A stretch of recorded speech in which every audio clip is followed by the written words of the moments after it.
আমরা নিজেদেরকে খুব জ্ঞানী এবং পণ্ডিত মনে করছি। আচ্ছা বলেন, আগেকার মানুষের জ্ঞান বিদ্যা বুদ্ধি বেশি ছিল না এখনকার মানুষের? বলেন, আগেকার 2-3 পাস মানুষ আর এখনকার বর্তমান সময়ের MA পাস মানুষের সমান নয়। তার মানে বিদ্যা বুদ্ধি ঠিকই বেড়েছে, কিন্তু জায়গা মতন কভার হয়নি। তো এই জন্য সম্মানিত শুধু আপনাকে আমাকে প্রত্যেকটা কাজ করার আগে আপনাকে ইখলাস তৈরি করতে হবে, নিয়াতটাকে ঠিক করতে হবে। আজকাল বক্তারও শেষ নাই, শ্রোতারও শেষ নাই। এই জন্য একজন বলেছেন যে বক্তা খুঁজে টাকা, আর কমিটি খুঁজে শ্রোতা, আর শ্রোতা খুঁজে সুর, এই জাতির মধ্যে কেমন করে আসবে হিদায়াতের নূর। এই জন্য মানুষ সবাই প্রাধান্য দিয়েছে আপন আপন জায়গায় আপন আপন স্থান। এই জন্য জাতির মধ্যে পরিবর্তন আসছে না। সম্মানিত শুধু তো আমরা আল্লাহ এবং আল্লাহ রাসূলকে ভালোবাসি, বাসি কি বাসি না?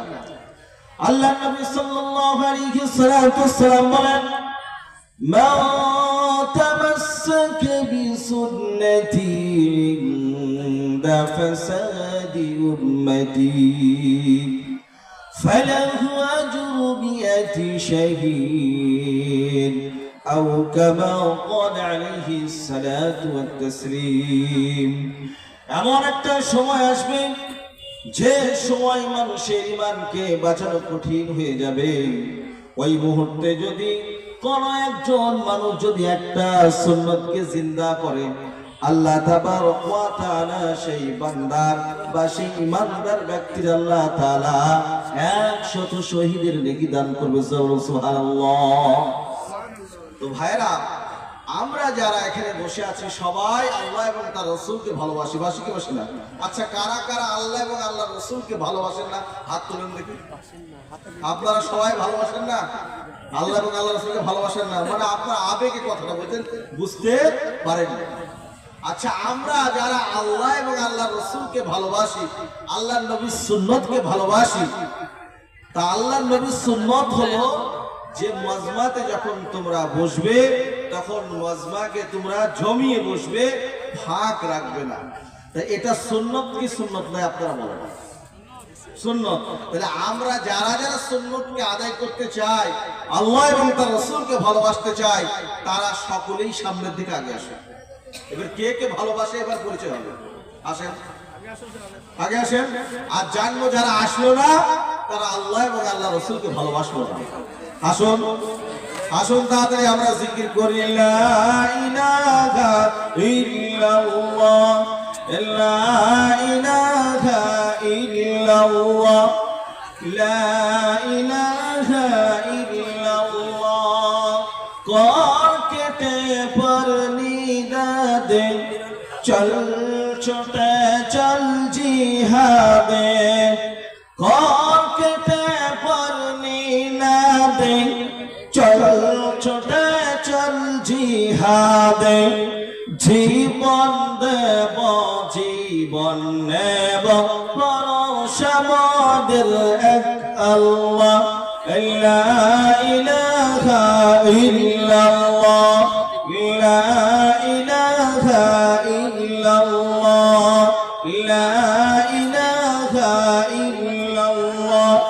ইনকিলাবের রাস্তা আমাদের, লা ইলাহা ইল্লাল্লাহ, লা ইলাহা ইল্লাল্লাহ। আলহামদুলিল্লাহ, আপনারা একটা সুন্নত আদায় করলেন। আল্লাহ তাবারক ওয়া তাআলা এক একজনকে আল্লাহ তাআলা 100 শহীদের নেকি দান করলেন। সুবহানাল্লাহ। আচ্ছা ভাই, শহীদ হতে গেলে গলা কাটা লাগে, আল্লাহ রাস্তায় জীবন দেওয়া লাগে।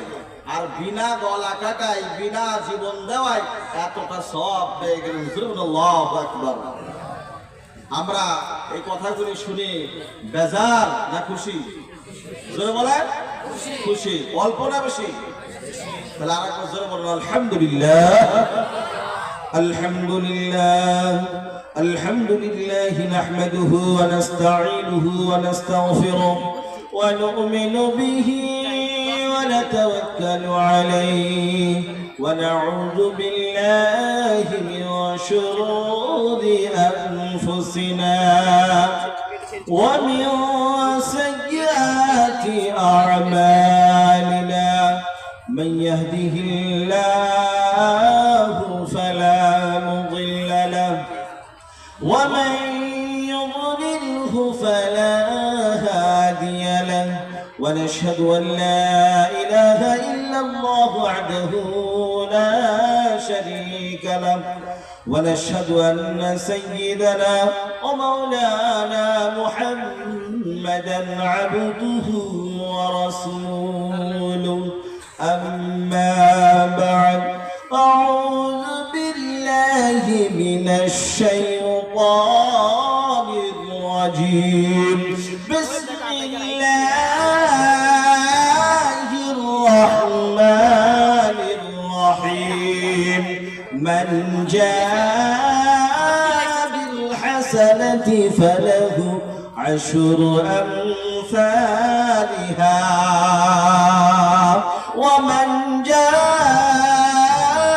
جاء بالسيئة فلا يجزى إلا مثلها وهم لا يظلمون صلى الله أكبر আল্লাহ তাআলা বলেন শুনো আমার বান্দারা তোমরা যারা একটা ভালো কাজ করবে আমি আল্লাহ তাআলা একটার বিনিময়ে 10 বলুন সুবহানাল্লাহ আল্লাহ তাআলা বলেন বান্দারের জীবনে একটা ভালো কাজের নিয়ত করেছো এখনো পর্যন্ত করো নাই আমি অমনি সঙ্গে সঙ্গে আমার ফেরেশতাদেরকে বলি তার নামে একটা নেকি লিখে দাও বলুন সুবহানাল্লাহ আল্লাহ তাআলার ফেরেশতারা জিজ্ঞাসা করে বান্দা এখনো পর্যন্ত তোমার তো নেকি করে নাই তারপরেও কেন এটা তুমি বললেন আল্লাহ তাআলা বলেন আমি আমার বান্দার উপরে দয়াশীল আমি তাই আমার বান্দা যেহেতু ভালো নিয়ত করেছে এই জন্য আমি আল্লাহ তাআলা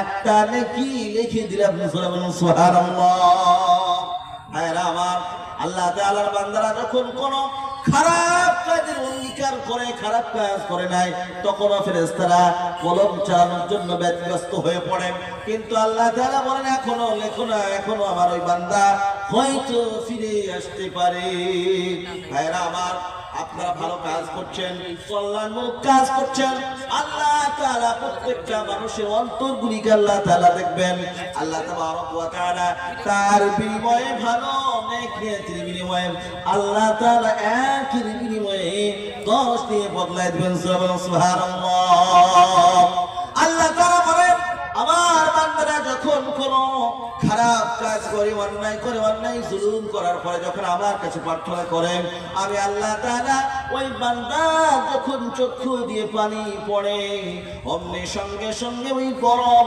পানি পড়ার কারণ থেকে আমি আল্লাহ তাআলা কি করি ওয়া মান ইউবাদদিলুল্লাহু সাইয়্যাতিহিম হাসানাত ওয়া কানা আল্লাহু গফুরুর রহিমা আল্লাহ তাআলা বলেন আমার বান্দার যত গুনাহগুলি আছে প্রত্যেকটা গুনাহগুলিকে আমি মিটাইয়া দেই এবং এক একটা গুনাহের বিনিময়ে আমি আল্লাহ তাআলা একটা করে নেকি লিখে দিই সুবহানাল্লাহু আকবার ভাইরা আমার আল্লাহ তাআলা কত ফজিলত দিয়েছেন আল্লাহ তাআলা বান্দাকে কত ভালোবাসেন আল্লাহ তাআলা যদি বান্দাকে ভালো না বাসতেন তাহলে পারে আল্লাহ তাআলা পৃথিবীর একটা মানুষকে আল্লাহ রুজি দিতেন না আমরা এত জুলুম করি এত অন্যায় করি এত কিছু পাপাচের কাজ করি তারপরেও কিন্তু আল্লাহ তাআলা আপনাকে আমাকে মায়া করে দয়া করে আপনার আমার দৈনন্দিন জীবনের সব কিছু